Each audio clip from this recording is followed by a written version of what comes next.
6-9. Tous les matins, 6h, 9h sur Énergie.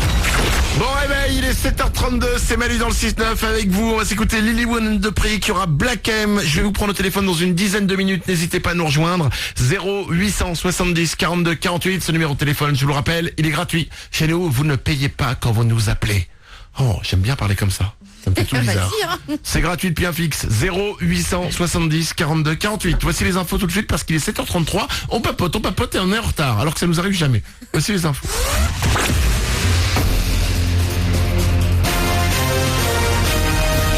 Toute l'actu sur Avignon avec Frédéric Plat.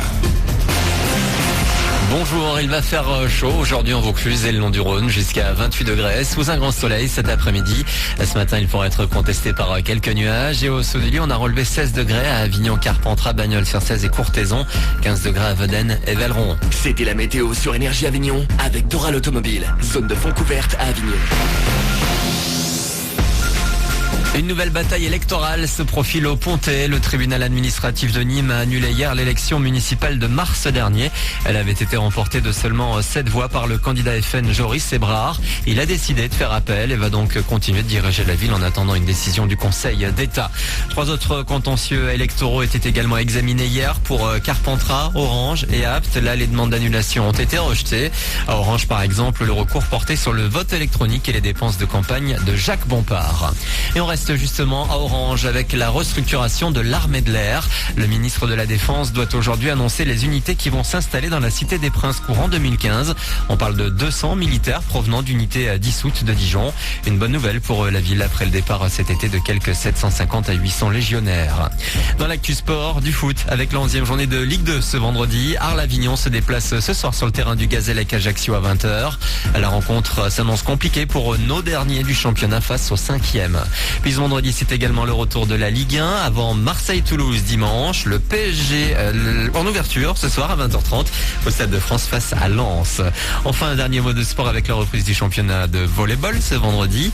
Avignon et Orange ne joueront que demain. Un match à l'extérieur pour Avignon qui se déplace donc à Asnières. Lazon de son côté va pouvoir tester son nouvel objectif à domicile face à Rennes. Le capitaine d'Orange, Freddy Salon, c'est plutôt serein. Ça va bien, ça va super bien. On a une équipe qui a été renouvelée à 90%. C'est vrai que ça pourrait faire un petit peu peur. Après, on est tous des sportifs, on a tous l'habitude de bouger, de rencontrer d'autres personnes, de nouvelles personnes. Je vous avoue que cette année, ça a été très très vite. On s'entend tous très très bien. On a tous les mêmes valeurs, travail, respect, ambition.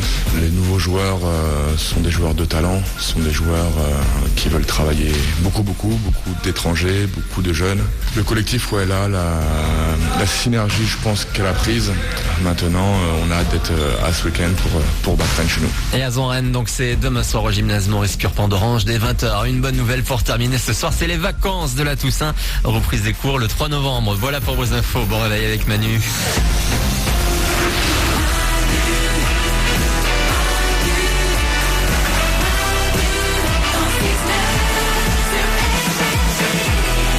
Chaque matin on est là, on est vendredi, c'est le 17 octobre, soyez les bienvenus. On va s'écouter Lily One de Près, qui aura Black M, il y aura aussi le dernier Kenji Andalous, ça arrive avant 8h, tout ça c'est vos hits préférés. On est là avec vous, Mélanie est à mes côtés. Toujours. Oriane est là aussi. Bonjour. Toute l'équipe est là. Bonjour. C'est les vacances. Oui. C'est les vacances scolaires, si vous êtes au lycée, si vous êtes au collège, si vous êtes à la fac, c'est déjà les vacances. C'est ça, ouais. 2 semaines de vacances. Ouais. C'est la moindre des choses. Oui, bah oui, c'est bien. Oui, on a bossé 1 mois et demi, 2 semaines de vacances. Alors, faut pas déconner non plus. Le Super 06 arrive dans 5 minutes, juste après Black M, le numéro de téléphone portable qui peut vous sauver la vie. Ce sera à pas louper. Parce qu'il y a une grosse embrouille. Ah, non. Une grosse embrouille. Je pense que c'est la plus grosse embrouille qu'on ait pu écouter dans le Super 06. D'accord. Restez bien là, même si vous avez envie de partir en vacances pendant 2 semaines. Restez là, le Super 06 arrive dans 5 minutes, ce sera juste après Black M. Tant qu'on parle de vacances, est-ce que vous avez déjà fait l'amour dans la mer? Oui. Ou à la limite dans une piscine? Mélanie, oui? Oui, les deux, mer et piscine. Mer, piscine. T'as fait l'amour partout, hein, globalement. Non, mais mer et piscine, oui. Oui, ok, complètement. Oriane? Juste piscine, mer, je connais pas. Très bien, Mourad, la réalisation? Jamais. Nico du Web? Moi j'ai fait les deux. Bravo, félicitations. Et ouais. Moi j'ai fait ni l'un ni l'autre. Ah bon? Non, jamais dans... c'était avec un poisson, ça compte ou ça... Non, non mais sérieusement, j'ai jamais fait dans la mer et dans la piscine. D'accord. Et je veux dire, quand je vais vous raconter, là, quand vous allez entendre ce que je vais vous raconter, ça va pas vous donner envie de le faire. Mince. Ça s'est passé mardi en Italie. Une femme et un homme décident d'aller dans la mer. Et là, commencent à se caresser, machin, boum boum. Et là, c'est parti. Ils font l'amour. Donc, zizi dans tralala dans la mer. Ouais. Et là, par un effet de succion, on sait pas trop exactement, enfin c'est une sorte d'effet Ouais. ventouse, l'homme reste coincé dans la femme. Je vous rappelle qu'ils sont dans la mer, à la plage. L'homme se retrouve coincé dans la femme, dans l'eau, avec des gens qui sont évidemment allongés sur la plage à 10 mètres d'eux. Mélanie ? Je le savais, j'ai un pote infirmier qui m'a raconté ce genre de choses. Plusieurs fois, ils ont vu des gars arriver coincés. Quand t'es dans la piscine chez toi, si ça arrive, bon t'es seul. t'arrives à te lever. Là, t'es sur une plage, t'as juste des centaines de personnes qui sont là sur la plage. horrible. Qu'est-ce que tu fais? Est-ce que tu te dis, je reste là, à pas bouger, ça va s'en aller d'ici quelques temps? Bah oui. Tu peux appeler personne, t'as pas ton téléphone sur toi?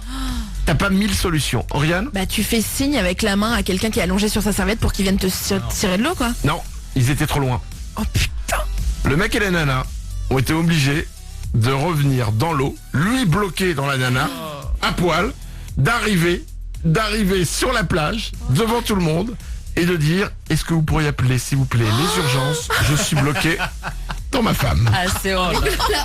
Et imaginez le sentiment. Oh la honte. Eh ben, les urgences sont arrivées, ils les ont emmenés à l'hôpital, tout ça, hein, les deux coincés l'un dans l'autre. Et puis ensuite, les médecins ont réussi à les séparer, ils ont administré quelque chose pour détendre le tralala de la fille, et puis voilà, et c'est bon, il a pu en sortir le mec.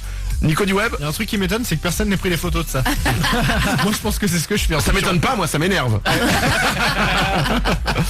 Voilà l'histoire qui va vous faire peut-être penser à 2 fois avant d'aller faire l'amour dans l'eau. 7h39. En même temps, le mec maintenant il va pouvoir dire bah moi j'ai fait l'amour à ma femme pendant 3 heures. Bon réveil sur Énergie dans 3 minutes, c'est le Super 06 qui arrive juste après Black M maintenant pour vous sur Énergie.